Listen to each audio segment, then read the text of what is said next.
Worksheet 8, linear equation in two variables.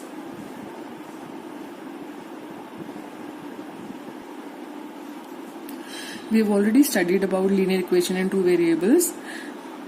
Variable क्या होता है? Variable is something that keeps on changing, keeps on varying, जिसकी value fixed नहीं होती है. The value keeps on changing according to the situation. तो इसलिए हम उसको variable कहते हैं. अब आपके पास जो टॉपिक का नाम है that is linear equation in two variables, है ना.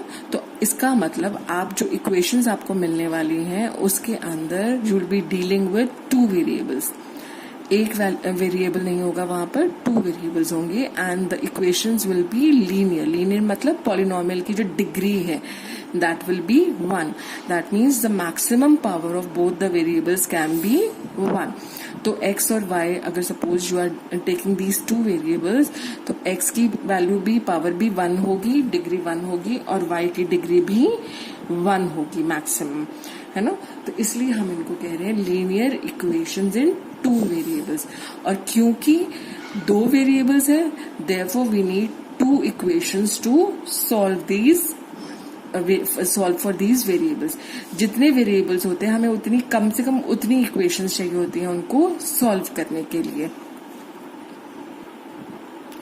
The standard form of a linear equation in two variables is given by ax plus by plus c is equal to 0 where a and b both are not equal to 0.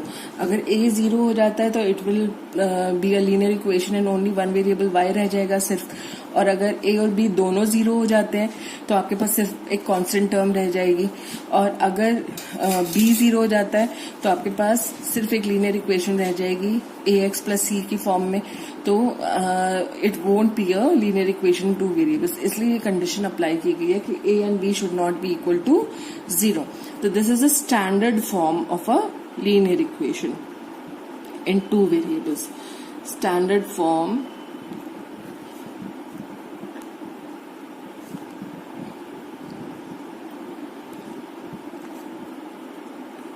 ठीक है. अब हम आते हैं अपने questions पर. अब आप suppose if you are given a question that the 10 students of class 10th participated in mathematical quiz. If the number of girls is 4 more than the number of boys, then represent the situation in a graphical form. आपको दिया हुआ है कि class 10th के 10 students ने एक quiz में participate किया. If the number of girls is 4 more than the number of boys, तो आपको इसको ग्राफिकली सॉल्व करना है.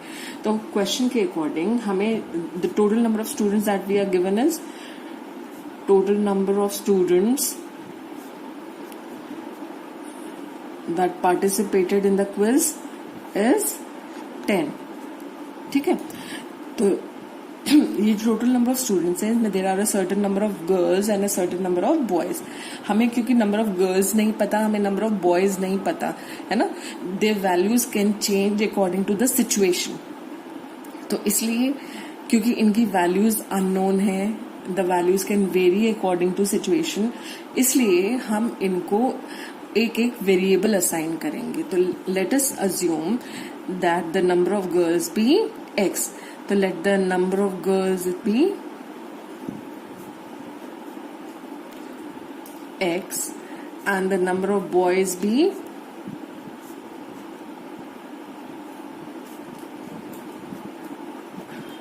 y.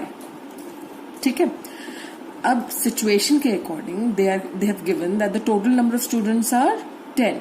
तो that means x plus y, number of girls plus the number of boys is equal to 10. But there is another situation attach. एक और situation इन्होंने क्या अटैच कर दी है कि there are 4 more girls than the number of boys. जो number of girls है, नंबर ऑफ गर्ल्स क्या है x. तो नंबर ऑफ गर्ल्स इज मतलब इज इक्वल टू 4 मोर मतलब ज्यादा plus 4 more than the number of boys. Number of boys is y. तो हमारी इक्वेशन बन रही है x is equal to y plus 4. तो हमारे पास एक इक्वेशन है x plus y is equal to 10 and the second equation is x is equal to y plus 4. है ना। अब क्योंकि दो वेरिएबल्स हैं और हमें दो इक्वेशंस मिल गई हैं, तो we can easily solve for these variables now. अब हमें इनको सॉल्व करने के लिए कोई दिक्कत नहीं होनी चाहिए। अब क्योंकि we have to solve these two equations graphically. आपको ग्राफिकल सॉल्यूशंस पता है कैसे हम अगर देखो किसी भी प्लेन में if you draw two lines, क्योंकि ये लीनियर इक्वेशन टू वेरिएबल्स है, that means you will be getting two straight lines, है ना। और two straight lines in two variables means we are dealing with the Cartesian plane. Cartesian plane में x और y axis पे आपको इनको plot करना है, ठीक है। अब एक प्लेन पर अगर आप दो लाइंस ड्रॉ करते हैं तो there can be three conditions, तीन तरीके हो सकते हैं। या तो वो लाइंस इंटरसेक्ट कर जाएंगी, कहीं ना कहीं मिलेंगी, या वो हो सकता है मिले ना, पैरेलल हो, या हो सकता है कि वो कोइंसिडेंट लाइंस हो, मतलब एक ही लाइन को रिप्रेजेंट करें। क्योंकि लाइंस आपको पता है लाइन की लेंथ इनफाइनाइट होती है ना। तो it can be part of line, both the equations can be a part of a line. तो इसलिए आपके पास तीन कंडीशंस आती हैं। पहली कंडीशन है कि you will get intersecting lines, दूसरी कंडीशन में आपको पैरेलल लाइंस मिल सकती हैं, और तीसरी कंडीशन में आपको कोइंसिडेंट लाइन मिल सकती है। अगर इंटरसेक्टिंग लाइंस मिलती हैं that means you have got a unique solution, आपको एक यूनिक सॉल्यूशन मिलेगा, और वो जो पॉइंट ऑफ इंटरसेक्शन होगा that will give you a unique solution. और अगर लाइंस पैरेलल होती हैं that means they are not going to meet anywhere, तो कहीं भी नहीं मिलेंगी, तो there won't be any solution, तो कोई भी सॉल्यूशन एग्जिस्ट नहीं करेगा।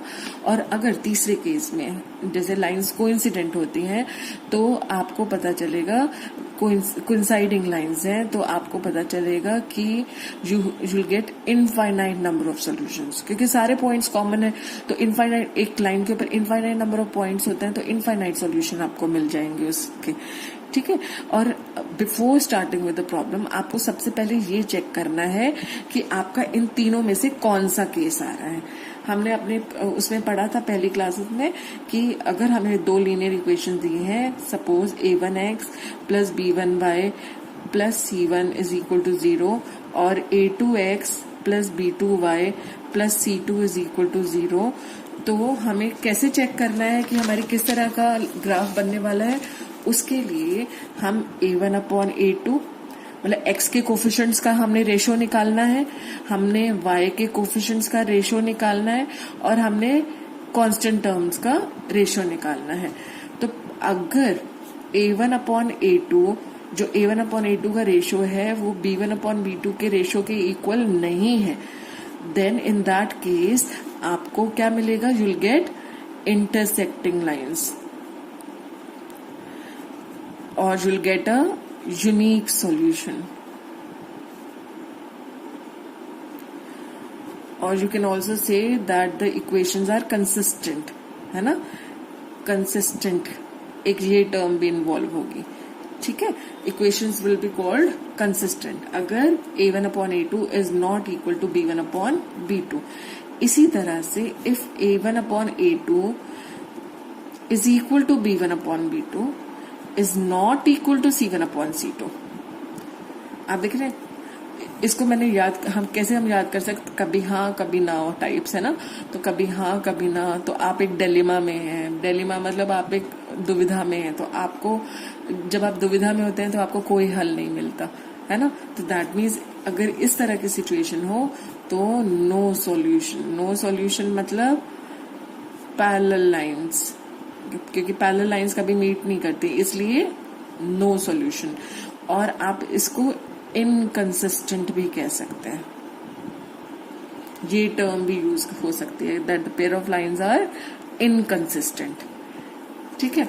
इसी तरह से आपके पास तीसरा केस आता है when a1 upon a2 is equal to b1 upon b2 is equal to c1 upon c2। क्योंकि तीनों रेशियोज इक्वल है, that means there are infinite number of solutions, infinite number of solutions। that means क्या होगा, किस तरह की lines है, these are coincident lines, lines are coinciding, और आप ये भी कह सकते हैं क्योंकि इसका सॉल्यूशन है इनफाइनाइट नंबर ऑफ सॉल्यूशंस का मतलब तो यही हुआ ना कि सॉल्यूशन तो एग्जिस्ट कर रहा है ना, तो इसलिए हम कह सकते हैं कि pair of linear equations are consistent. Consistent की आप देख रहे हैं दो हमारे पास, कंसिस्टेंट की हमारे पास दो सिचुएशंस हैं। इन दोनों सिचुएशंस में the pair of linear equations will be said to be consistent. ठीक है, और नो सॉल्यूशन का केस भी आपको पता चल गया। ठीक है, तो अब हमने क्या करना है, सबसे पहले अब आपने देखा हमारे पास दो इक्वेशंस क्या बनी थी, x plus y is equal to 10 and x is equal to y plus 4। अगर मैं इसको स्टैंडर्ड फॉर्म में लिखूं तो x minus y is equal to 4 मेरे पास आ जाएगा, है ना। तो पहली इक्वेशन ये है और दूसरी इक्वेशन ये है। इसमें आप देख रहे हैं what is a1, a1 is 1, what is b1, b1 is also 1 and C1 is 10, 1 1 and C1 is 10। इसी तरह से A2 क्या है आपका, A2 is 1, x का कोफिशिएंट। B2 क्या है, B2 is -1, देख रहे हैं -1 and C2 is 4। अब हमने देखा कि A1 upon A2 is 1 upon 1 that is 1, B1 upon B2 is 1 upon -1 that is -1। तो हमारे पहले उसमें हमने देख लिया कि A1 upon A2 is not equal to B1 upon B2। अब A1 upon A2 is not equal to B1 upon B2 मतलब कौन सा केस है हमारा, intersecting lines. That means we are going to get a unique solution, हमें unique solution मिलने वाला है इसका। तो यूनिक सॉल्यूशन मिलने वाला है तो इसका मतलब we can draw this graph and find out the unique solution. इससे हमें सॉल्यूशन बिना सॉल्व किए ग्राफिकली मिल जाएगा। अब हम इसका ग्राफ प्लॉट करते हैं। तो हमारे पास जो इक्वेशंस हैं, आपको उसको टेबल बनाना आता है आप लोगों को। हमारे पास ये दो इक्वेशंस थी, सॉल्व कर x plus y is equal to 10 and x minus y is equal to 4। x plus y is equal to 10 and x minus y is equal to 4। अब हमें इनका ग्राफ प्लॉट करने के लिए let us make the table. ये मैं table बना रही हूं for x plus y is equal to 10। अब इस टेबल को बनाने के लिए आपको कम से कम x और y की 3 वैल्यूज फाइंड आउट करनी पड़ेंगी, क्योंकि दो पॉइंट्स को तो आप हमेशा ज्वाइन कर एक लाइन ड्रॉ कर ही सकते हैं। तो चाहे आपकी वैल्यूज गलत भी होंगी, अगर आपने सिर्फ 2 ही पॉइंट ले रखे हैं तो आपकी लाइन तो वैसे भी इन एनी केस बन ही जाएगी, तो आपको अपनी गलती नहीं पता चलेगी। इसलिए हमेशा 3 पॉइंट्स लीजिए, क्योंकि 3 पॉइंट्स अगर आपने ठीक से सॉल्व नहीं किया तो दे मे नॉट बी कोलिनियर। तो कोलिनियर अगर नहीं होंगे तो आपको एटलीस्ट अपनी गलती का पता चल जाएगा, क्योंकि लीनियर इक्वेशन है तो उसका ग्राफ एक स्ट्रेट लाइन ही आना चाहिए। तो अगर वो स्ट्रेट लाइन नहीं बन रही है तो इसका मतलब आपने सॉल्व करते समय कुछ गड़बड़ करी है। अब देखिए, नॉर्मल मेथड से आप इसको कई बार सॉल्व कर चुके हैं, आपको पता है x को आप वैल्यूज देते हैं और उसके कॉरेस्पॉन्डिंग आप y की वैल्यूज निकालते हैं ना। तो एक बार हम एक जो ट्रेडिशनल मेथड है उससे सॉल्व कर लेते हैं, फिर then I will give you a shortcut method. अब आप क्या करेंगे, सपोज आपने x को वैल्यू दी, x इज suppose 4, then corresponding to this value of x y की वैल्यू क्या हो जाएगी, आपको पता है x प्लस वाई इज 10, तो 4 plus y will be equal to 10, तो y is equal to 10 minus 4 मतलब 6। तो x अगर आप 4 देते हैं तो y आपका आ जाएगा 6। इसी तरह से x को अगर आप 5 देते हैं तो x plus y is equal to 10 का मतलब हुआ 5 plus y is equal to 10, तो y हो जाएगा 10 माइनस 5 दैट इज 5। तो x अगर 5 है तो y भी क्या है, 5 है। इसी तरह से इफ x इज 6 तो x प्लस वाई इज 10 का मतलब हुआ कि 6 plus y is equal to 10, that means y is equal to 10 minus 6 that is 4। तो अगर x आप 6 कहते हैं तो y आपका 4 आ जाएगा। ठीक है, ये तो हो गया आपका ट्रेडिशनल मेथड। अब मैं आपको एक शॉर्टकट मेथड बताती हूँ इसको सॉल्व करने के लिए। इस मेथड को अप्लाई करने के लिए आपको एक कम से कम लीनियर वैल्यू तो एक इंटीग्रल वैल्यू तो x और y की फाइंड करनी ही पड़ेगी। तो x और y की कोई भी एक इंटीग्रल वैल्यू आप फाइंड कर लीजिए। पहले सबसे पहला काम है कि x और y की आपने सिर्फ एक इंटीग्रल वैल्यू फाइंड आउट करनी है। जैसे सपोज इसी केस को ले लेते हैं, यहाँ पर मैंने x और y की जो एक इंटीग्रल वैल्यू फाइंड की दैट इज 4 एंड 6। अब मैं क्या करूंगी, x क्योंकि थोड़ा थोड़ा प्लस के साइन जैसा दिखता है, थोड़ा सा प्लस को अगर हम थोड़ा सा टेढ़ा कर दें तो वो ऐसा लगेगा, है ना, टेढ़ा करने पर मल्टीप्लाई जैसा आप कह सकते हैं। प्लस थोड़ा सा x की फॉर्म में आ जाता है अगर हम उसको थोड़ा सा टिल्ट कर दें तो, है ना। तो इसलिए x के आगे आप लगाएंगे प्लस का साइन और y के आगे लगाएंगे आप माइनस का साइन, ठीक है। x के आगे लिखेंगे आप y का कोफिशिएंट। y का कोफिशिएंट क्या है, x plus y equal to 10 है ना, तो y का कोफिशिएंट यहाँ पर क्या है 1, तो x के आगे हम लिखेंगे y का कोफिशिएंट और y के आगे लिखेंगे आप x का कोफिशिएंट। x का कोफिशिएंट भी क्या है 1। अब आपने क्या करना है, हर बार x में 1 ऐड करना है और हर बार y में से 1 सब्ट्रैक्ट करना है। जैसे 4 प्लस 1 5, 6 माइनस 1 5, 5 प्लस 1 6, 5 माइनस 1 4। आपने देखा सेम टेबल आ गया। तो आपको बार बार वैल्यूज कैलकुलेट नहीं करनी पड़ी, आपको एक शॉर्टकट तरीका पता चल गया। आपको सिर्फ एक वैल्यू कैलकुलेट करनी पड़ी, इंटीग्रल वैल्यू, वो भी कि x और y की दोनों की इंटीग्रल वैल्यूज हो, और उसके बाद आप फटाफट ये ग्राफ प्लॉट कर सकते हैं। अब जैसे सेकंड केस लेते हैं हम, x minus y is equal to 4। इसमें मैं कोई एक इंटीग्रल वैल्यू फाइंड आउट कर लेती हूँ। Let me assume that y is 0। y अगर 0 है तो आपको पता है x माइनस वाई इज 4, तो x माइनस 0 इज 4, मतलब x की वैल्यू क्या आ गई 4। तो एक इंटीग्रल वैल्यू मैंने अब फाइंड कर ली x और y की। एक इंटीग्रल वैल्यू क्या है, x 4 हो जाता है अगर y की वैल्यू क्या है 0। अब मैं क्या करूंगी, x के आगे लगाऊंगी प्लस का साइन और y के आगे लगाऊंगी माइनस का साइन। x के आगे लगाऊंगी y का कोफिशिएंट क्या है -1, और y के आगे लगाऊंगी x का कोफिशिएंट, ठीक है। अब हर बार मुझे x में से 1 सब्ट्रैक्ट करना है और y में से, आई थिंक मैंने कुछ गड़बड़ करी है यहाँ पर, माइनस वाई इज 4। तो यहाँ पर अब मुझे क्या करना है, हर बार x में से -1 करना है और y में से भी -1 करना है। तो 4 minus 1 is 3 and 0 minus 1 is -1। इसी तरह से आप देखेंगे 3 में से 1 माइनस किया तो 2 एंड y में से -1 किया तो -2, ठीक है।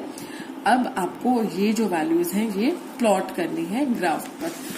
Now let us draw, this is the y axis and this is the x axis. एक चीज आपने ध्यान रखनी है, ये जो हमने वैल्यूज ली इसमें आप नेगेटिव वैल्यूज का वैसे कोई स्कोप नहीं बनता, क्योंकि नंबर ऑफ बॉयज और गर्ल्स से हम डील कर रहे हैं, तो they can not be negative, ठीक है। तो लेकिन ग्राफ प्लॉट करने के लिए लीनियर इक्वेशन है, इसका ग्राफ प्लॉट करने के लिए we need to get 3 points, तो हम इसको प्लॉट कर सकते हैं, बट द वैल्यू शुड, जो इसका फाइनल आंसर आएगा that will be positive only, क्योंकि number of boys and number of girls cannot be negative. तो हमको यहीं पर थोड़ा सा ये जो पॉइंट था कि नेगेटिव वैल्यूज आपकी आ रही हैं, तो थोड़ा सा उसका हम लोगों का चक्कर पड़ रहा है। वैसे द ग्राफ इज करेक्ट, मतलब the table that you have formed is absolutely correct. अब हम इसको प्लॉट करके देख रहे हैं। तो यहाँ पर this is 0, the point of intersection. आप जैसे ही एक्स एक्सिस में राइट की तरफ जाएंगे द वैल्यूज विल इंक्रीज। इसी तरह से वाई एक्सिस पे भी वैल्यूज ऊपर जाने पर इंक्रीज होंगी और नीचे जाने पर डिक्रीज होंगी।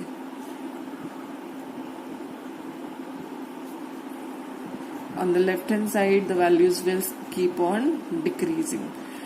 अब हमारे पास जो पहला टेबल था उसमें हमारे पास वैल्यूज क्या थी, x, if x was 4 then y was 6, तो x was 4 तो y क्या था 6, ठीक है। फिर नेक्स्ट वैल्यू थी if x was 5 then y was also 5, x 5 तो y भी क्या हो जाएगा 5, तो ये पॉइंट आ गया आपका।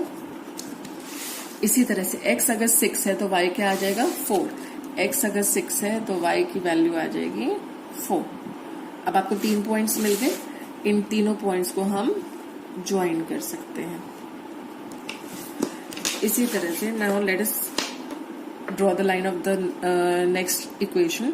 आपके पास x अगर 4 है तो y की वैल्यू है 0, x अगर 4 है तो y इज 0, x अगर 3 है तो y इज -1, तो यहां कहीं आएगा, है ना। If x is 2 then y is -2। तो ये 3 पॉइंट्स आपको मिल गए। इन तीनों पॉइंट्स का आप देखेंगे जब आप लाइन ड्रॉ करेंगे तो ये कहीं यहां पर जाकर मिलने वाली है। This is actually the point 7 on the x axis and the point 3 on the y axis. थोड़ा क्योंकि मैंने ग्राफ हाथ से ड्रॉ किया है इसलिए देयर इज थोड़ा सा डिफरेंस। आप देखेंगे तो x की कॉरस्पॉन्डिंग वैल्यू आपको क्या मिली 7 एंड y की वैल्यू आपको मिली 3. That means there are 7 number of girls in that quiz and 3 number of boys in the quiz. तभी तो आप देख रहे हैं the number of girls is 4 more than the number of boys. ये condition थी ना, तो आप देख रहे हैं 7 minus 3 is 4. तो number of girls is 4 more than the number of boys. I hope this is clear. Thank you.